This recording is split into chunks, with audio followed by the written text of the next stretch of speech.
1K subscriber नहीं, ये 1000 बच्चों का भरोसा है और मेरा आपसे वादा है, मेहनत हमारी होगी, रिजल्ट आपका होगा।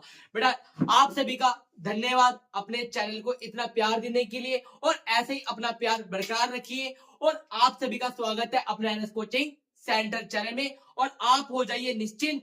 22 तारीख को आपका पॉलिटिकल साइंस का प्री बोर्ड का एग्जाम है, उसके लिए आपके लिए इंपॉर्टेंट क्वेश्चन लाए गए हैं। चलिए बेटा बिना किसी देरी के इंपॉर्टेंट क्वेश्चन को करते हैं प्रारंभ।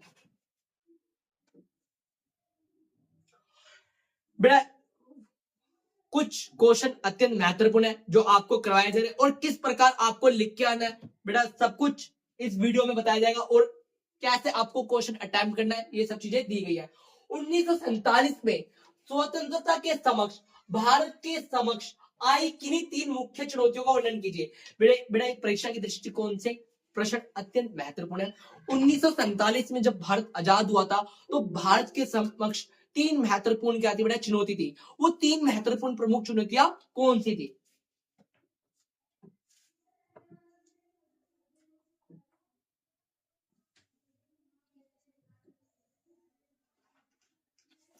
बेटा आपको पता है बेटा 14-15 अगस्त को हम क्या है बेटा एक नहीं 2 देश आजाद हुए थे। 14 अगस्त को मध्य रात्रि को कौन आजाद हुआ बेटा? पाकिस्तान। और 15 अगस्त को हम क्या है बेटा आजाद हुए भारत। बेटा जो कि कहीं किसी प्रकार से आसान नहीं था कि आजादी तो मिली पर कड़वाहट हमारे अंदर क्या हो गई पैदा हो गई। तो हमारी आजादी की मिठाई में क्या आ गया था कड़वापन आ गया था बंटवारे के साथ। बेटा एकता तथा अखंडता बनाए रखना, बेटा भारत को अंदर एकता बनाए रखना और भारत के और टुकड़े ना हो इस चीज को ध्यान में रखना और अखंडता को बनाए रखना कोई आसान बात नहीं थी।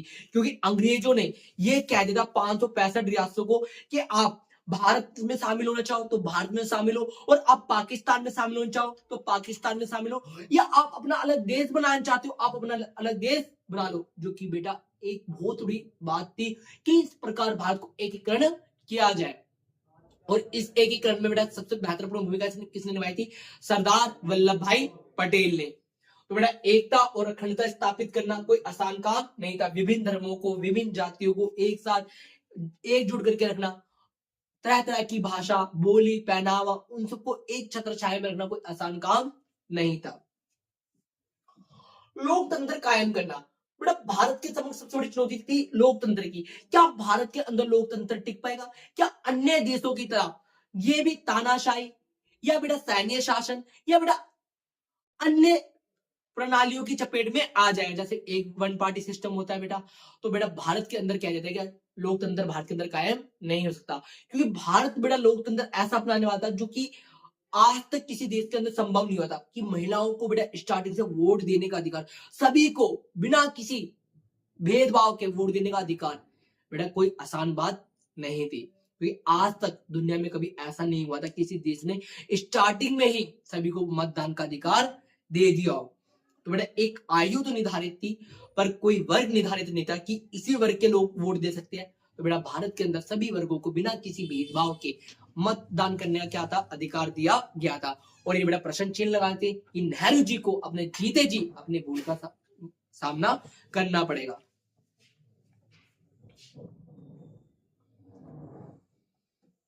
समानता आधारित विकास करना, बेटा जो सरकार थी अंतरिम सरकार उसके सामने एक महत्वपूर्ण चुनौती ये भी थी ऐसा विकास करना समानता आधारित, बेटा सभी वर्ग और सभी तबकों का क्या हो बेटा विकास हो, जो कि कोई आसान काम नहीं था।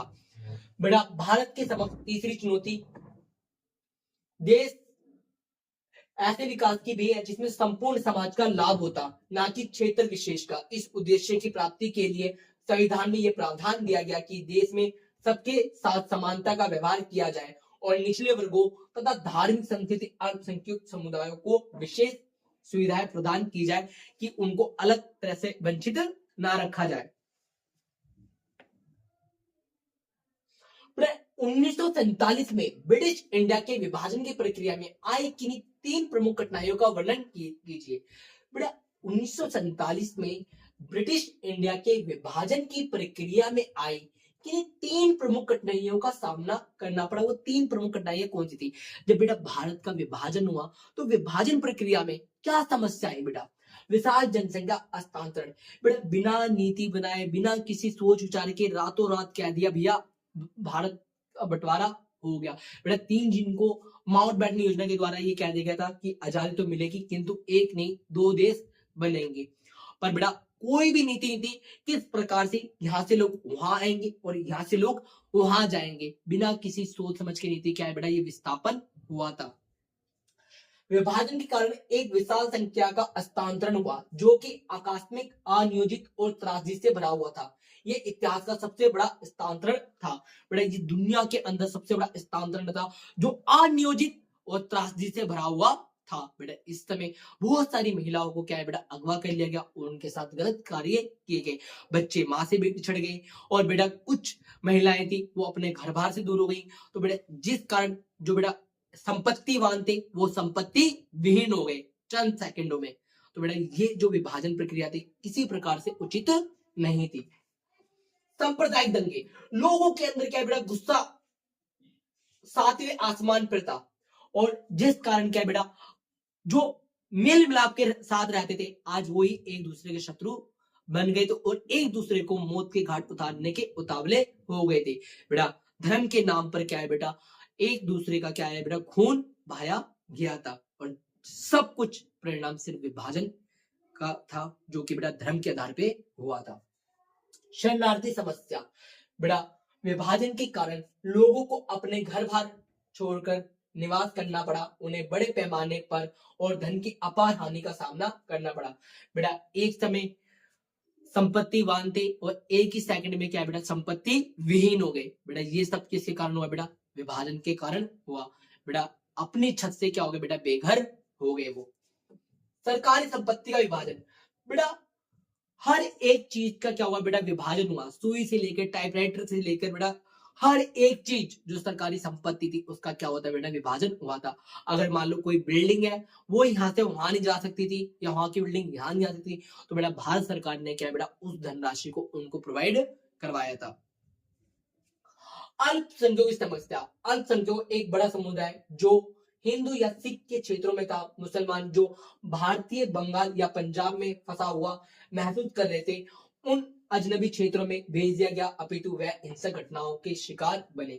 बेटा जैसे बेटा अल्पसंख्यकों के पर भारत ने अल्पसंख्यकों के लिए एक अलग नजरिया अपनाया किंतु पाकिस्तान ने हमारे जो हिंदू लोग वहां पर थे उनके साथ बहुत क्रूरता का व्यवहार किया और इस कारण क्या है बेटा जो अल्पसंख्यक लोग थे उनके साथ क्या है बेटा विभाजन के समय बहुत सारी त्रासदी भरी घटनाएं घटित हुई थी।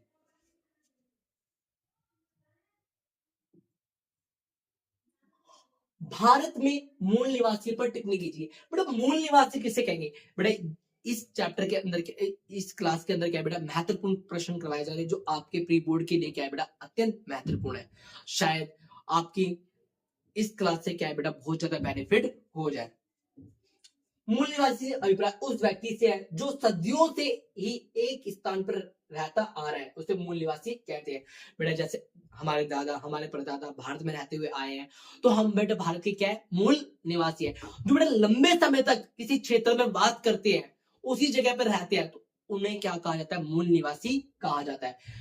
तो बेटा मूल निवासी पर टिप्पणी करें। विश्व बिरादरी में दर्जा, बेटा मूल निवासी लोग थे वो क्या मांग रहे थे विश्व बिरादरी में दर्जा मांग रहे थे कि भैया हमारे को विश्व के अंदर बराबर का दर्जा मिलना चाहिए। तो बेटा इनकी पहली मांग ये थी। स्वतंत्र पहचान की मांग, इनकी अपनी खुद की पहचान होनी चाहिए। जैसे बेटा आदिवासी लोग हैं बेटा उनकी एक अपनी पहचान होनी चाहिए क्योंकि उनकी एक अपनी संस्कृति है। उनको उनकी संस्कृति से दूर मत करो बल्कि उनकी एक संस्कृति को अलग पहचान दो क्योंकि बेटा संस्कृति के अंदर विभिन्नता होना ही यही भारत की क्या पहचान है। इसको खत्म नहीं किया जाना चाहिए।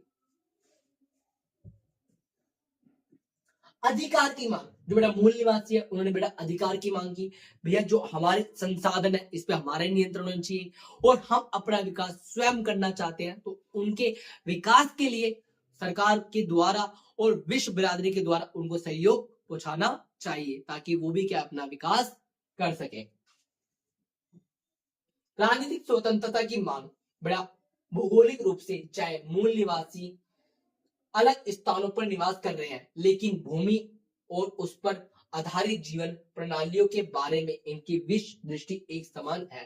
बेटा इन्होंने राजनीतिक स्वतंत्रता की मांग की। राजनीतिक स्वतंत्रता का मतलब है इनको मतदान और अपनी पार्टी बनाने का और चुनाव में भागीदारी का मौका मिलना चाहिए।